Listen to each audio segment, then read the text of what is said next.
Hi friends, welcome to സാക്ഷി kitchen. ഇന്ന് ഞാൻ വന്നിരിക്കുന്നത് ഒരു സ്നാക്സ് റെസിപ്പി ആയിട്ടാണ്. ഇത് കുട്ടികൾക്ക് ബ്രേക്ക്ഫാസ്റ്റ് ആയിട്ടൊക്കെ സ്കൂളിലേക്ക് കൊടുത്തുവിടാൻ പറ്റുന്ന ഒരു ഹെൽത്തി റെസിപ്പിയാണ്. അപ്പോൾ തയ്യാറാക്കി എടുക്കുന്നത് എങ്ങനെയെന്ന് നമുക്ക് നോക്കി വരാം. റെസിപ്പി ചെയ്തെടുക്കാനായിട്ട് ഒരു ബൗളിലേക്ക് 1 കപ്പ് റവ നമുക്ക് ഇട്ട് കൊടുക്കാം. ഇത് വറുക്കാത്ത റവയാണ് എടുത്തിരിക്കുന്നത്. ചെറിയ തരിയുള്ള റവ എടുക്കുന്നതായിരിക്കും നല്ലത്. നമ്മൾ എത്രയാണോ റവ എടുത്തത് അതിൻ്റെ പകുതി തൈര് ചേർത്ത് കൊടുക്കണം. അപ്പോൾ 1/2 കപ്പ് തൈര് ഞാനിവിടെ എടുത്തിട്ടുണ്ട്. ഇത് ചേർത്ത് കൊടുക്കാം. അധികം പുളിയില്ലാത്ത തൈര് വേണം എടുക്കാൻ. പിന്നെ ഇതിലേക്ക് ആവശ്യമായിട്ടുള്ള ഉപ്പ് ചേർക്കാം. ഇനിയും വേണ്ടത് ഒരു ചെറിയ കഷ്ണം ഇഞ്ചിയും പിന്നെ ഒരു പച്ചമുളകും കൂടെ അരച്ചെടുത്തതാണ്. അതും കൂടെ ചേർത്ത് കൊടുക്കാം. ഇനി ഇതെല്ലാം കൂടി നല്ലോണം ഒന്ന് മിക്സ് ചെയ്തെടുക്കാം. ആദ്യം തൈര് ചേർത്തിട്ട് മിക്സ് ചെയ്യണം. അതിനുശേഷം കുറേശ്ശെ വെള്ളം ഒഴിച്ചിട്ട് നമുക്കിത് മിക്സ് ചെയ്തെടുക്കാം. ആദ്യം തന്നെ ഒരുപാട് വെള്ളം ഒഴിക്കരുത്. ഇത് ലൂസായി പോകരുത് ബാറ്റർ. ഇനി ഇത് അടച്ച് നമുക്ക് മാറ്റി വയ്ക്കാം.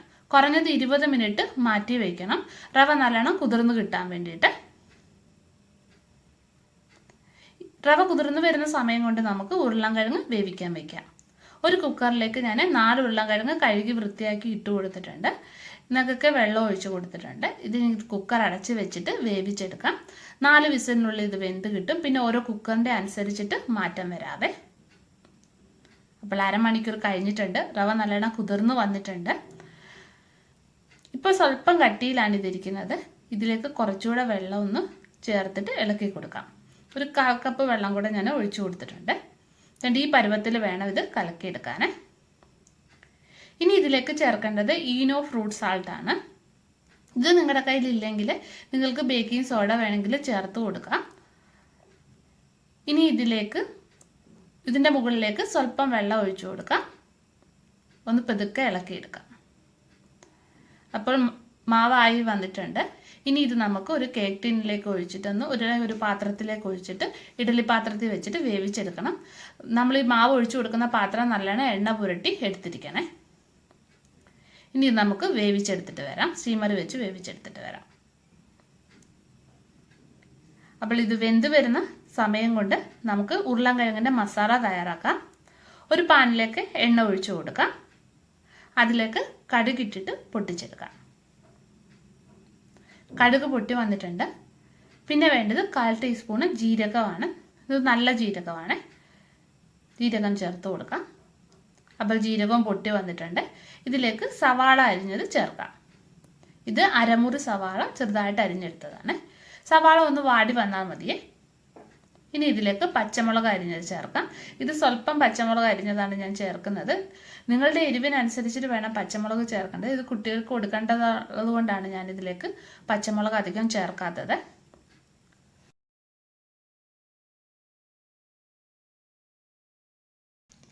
പിന്നെ 1/4 ടീസ്പൂണ് മഞ്ഞൾപ്പൊടി ചേർത്ത് കൊടുക്കാം. പിന്നെ വേണ്ടത് ചില്ലി ഫ്ലേക്സ് ആണ്. അതും ഞാൻ 1/4 ടീസ്പൂണേ ചേർക്കുന്നുള്ളൂ. എരിവ് നല്ലോണം വേണ്ടവർക്ക് 1 ടീസ്പൂൺ വരെ ചില്ലി ഫ്ലേക്സ് ചേർത്ത് കൊടുക്കണം. കുറഞ്ഞ എരിവിലാണ് ഞാനിത് ചെയ്യുന്നത്. അപ്പോൾ നിങ്ങളുടെ എരിവിനനുസരിച്ചിട്ട് വേണം മുളകൊക്കെ ചേർത്ത് കൊടുക്കാൻ വേണ്ടിയിട്ട്. പിന്നെ ഗരം മസാല ചേർക്കാം. അത് 1/2 ടീസ്പൂൺ ചേർക്കുന്നുണ്ട്.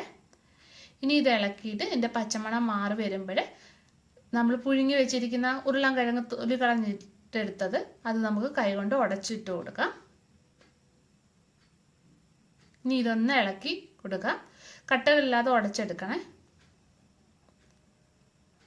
ഇതിലേക്ക് ഞാൻ 1 ഉരുളൻകിഴങ്ങ് കൂടെ പൊടിച്ചെടുക്കുകയാണ്. ടോട്ടൽ 4 ഉരുളൻകിഴങ്ങാണ് എടുത്തിരുന്നത്. ഇതിലേക്ക് ആവശ്യത്തിന് ഉപ്പും കൂടെ ചേർത്ത് കൊടുക്കാം. നല്ലോണം ഒന്ന് ഇളക്കി കൊടുക്കാം. അപ്പോൾ കിഴങ്ങ് മസാല ആയി വന്നിട്ടുണ്ട്. ലാസ്റ്റിൽ ഞാൻ ഇതിലേക്ക് കുറച്ച് മല്ലിയില അരിഞ്ഞതും കൂടെ ചേർക്കുകയാണ്. ഇനി ഇതിൻ്റെ ഫ്ലെയിം നമുക്ക് ഓഫ് ചെയ്യാം. ഇത് ആറാൻ വേണ്ടിയിട്ട് മാറ്റി വയ്ക്കാം. ഇനി നമുക്ക് ഗ്രീൻ ചട്നി തയ്യാറാക്കാം. അതിനായിട്ട് മല്ലിയില അരിഞ്ഞത് ഒരു മിക്സി ജാറിലേക്ക് ഇട്ട് കൊടുക്കുക. ഇത് 1 പിടി മല്ലിയില അരിഞ്ഞതാണ്. നിങ്ങൾ എത്ര മല്ലിയില എടുത്ത് വെക്കുന്നോ അതിൻ്റെ പകുതി പുതിനയില ചേർത്ത് കൊടുക്കാം. പിന്നെ 1 ടീസ്പൂണ് പൊട്ടുകടല ചേർക്കാം. ഇനി വേണ്ടത് ഒരു ചെറിയ പീസ് ഇഞ്ചി, പിന്നെ 1 അല്ലി വെളുത്തുള്ളി. ഇതിലേക്ക് 2 സ്പൂൺ തൈര് ചേർക്കാം. പിന്നെ കുറച്ച് നാരങ്ങാനീര്, ആവശ്യത്തിന് ഉപ്പ്. ഇനി എരിവിന് ആവശ്യമായിട്ടുള്ള പച്ചമുളകും കൂടെ ചേർത്ത് കൊടുക്കണം. നല്ല എരിവ് വേണ്ടവർ 2 പച്ചമുളക് വരെ ചേർത്ത് കൊടുക്കാവുന്നതാണ്. ഞാൻ ഇതിൽ പച്ചമുളക് ചേർത്തിരുന്ന വീഡിയോ വിട്ടുപോയി. അപ്പോൾ ഇനി ഇത് അരച്ചെടുത്തിട്ടുണ്ട്. ഇതിനി നമുക്കൊരു പാത്രത്തിലേക്ക് മാറ്റാം. നല്ല സൂപ്പർ ചട്നിയാണിത്. നിങ്ങൾക്ക് പക്കോടയുടെ കൂടെ വേണമെങ്കിലും ഇതുപോലത്തെ ചട്നി ഉണ്ടാക്കുവാണെങ്കിൽ നല്ല ടേസ്റ്റ് ആയിരിക്കും, പക്കോട ഈ ചട്നിയും കൂടെ. അപ്പോൾ റവ നമ്മൾ വേവിക്കാൻ വെച്ചത് വെന്ത് വന്നിട്ടുണ്ട്. ഇനി ഇതൊന്ന് കട്ട് ചെയ്തെടുക്കണം. ആദ്യം ഈ റവ നല്ലോണം തണുത്തതിന് ശേഷം മാത്രമേ കട്ട് ചെയ്യാവൂ. നല്ലോണം തണുത്തതിന് ശേഷം കട്ട് ചെയ്തെടുക്കാവൂ. ഞാനിത് ബ്രെഡിൻ്റെ ഷേപ്പിലാണ് കട്ട് ചെയ്തെടുക്കുന്നത്. നല്ലോണം ചൂടാറിയതിന് ശേഷം കട്ട് ചെയ്തെടുക്കാവേ. പിന്നെ കത്തിയിൽ എണ്ണയും കൂടെ തടവി കൊടുക്കണം, ഒട്ടിപ്പിടിക്കാതിരിക്കാൻ വേണ്ടിയിട്ട്. അപ്പോൾ ഞാനിത് കട്ട് ചെയ്തെടുത്തിട്ടുണ്ട്. ഇനി ഈ ഓരോ പീസ് എടുത്തിട്ട് അത് നടുക്കൂന്ന് കട്ട് ചെയ്തെടുക്കണം. അതായത് ഇത് ബ്രെഡ് 2 ആക്കണേ. അങ്ങനെ കട്ട് ചെയ്തെടുത്തിട്ടുണ്ട്. ഒരു ഭാഗത്ത് നമുക്ക് ഗ്രീൻ ചട്നിയും തേച്ച് കൊടുക്കാം. നല്ലോണം ചട്നി തേച്ച് കൊടുക്കണം. ഇനി മറ്റേ ഭാഗത്ത് ഉരുളൻകിഴങ്ങ് മസാല തയ്യാറാക്കി വെച്ചിട്ടില്ലേ, അത് നമുക്ക് ഇതിൻ്റെ മുകളിലേക്ക് നല്ലോണം വെച്ച് കൊടുക്കാം. മസാല 2 ഭാഗത്തും വെച്ച് കൊടുത്തിട്ടുണ്ട്. ഇനി ഇത് നമുക്ക് കവർ ചെയ്യാം. ഇനി ഇത് സാൻഡ്വിച്ചൊക്കെ കട്ട് ചെയ്തില്ലേ നടുക്കൂടെ ക്രോസ് ആയിട്ട്, അതുപോലെ നമുക്ക് കട്ട് ചെയ്തെടുക്കാം. ഇതിനി ഒന്ന് റോസ്റ്റ് ചെയ്തെടുക്കണം. അതിനായിട്ടൊരു തവ വെച്ച് ചൂടായിട്ടുണ്ട്. ഇനി ഇതൊന്ന് എണ്ണ ഒഴിച്ചു കൊടുക്കാം. ഇത് ഷാലോ ഫ്രൈ ചെയ്തെടുക്കാം.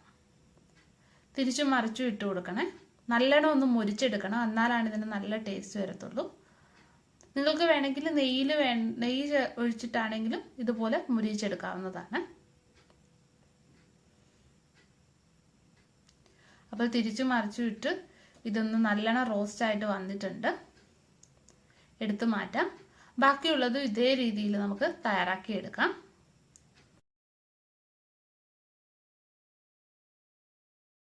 ഇത് ചെയ്തെടുത്ത പോലെ തന്നെ ബാക്കിയുള്ളത് നമുക്ക് ചെയ്തെടുക്കാം. നല്ലോണം ഒന്ന് മുരിച്ചെടുക്കണേ. നിങ്ങൾക്കിതിൽ ചീസ് ചേർക്കണമെങ്കിൽ ചീസും ചേർത്ത് കൊടുക്കാവുന്നതാണ്. അപ്പോൾ ഞാനിവിടെ സ്നാക്സ് എല്ലാം തയ്യാറാക്കി എടുത്തിട്ടുണ്ട്. ഇത് നല്ല സൂപ്പർ ടേസ്റ്റിയാണ്. കുട്ടികൾക്കും മുതിർന്നവർക്കൊക്കെ ഒരുപോലെ ഇഷ്ടപ്പെടുന്ന ഒരു റെസിപ്പിയാണ്. അതുപോലെ തന്നെ നിങ്ങൾക്ക് വീഡിയോ ഒന്ന് ഇഷ്ടപ്പെടുകയാണെങ്കിൽ ലൈക്ക് ചെയ്യാനും ഷെയർ ചെയ്യാനും മറക്കല്ലേ. ഇനി നമുക്ക് മറ്റൊരു നല്ല റെസിപ്പിയുമായിട്ട് കാണാം.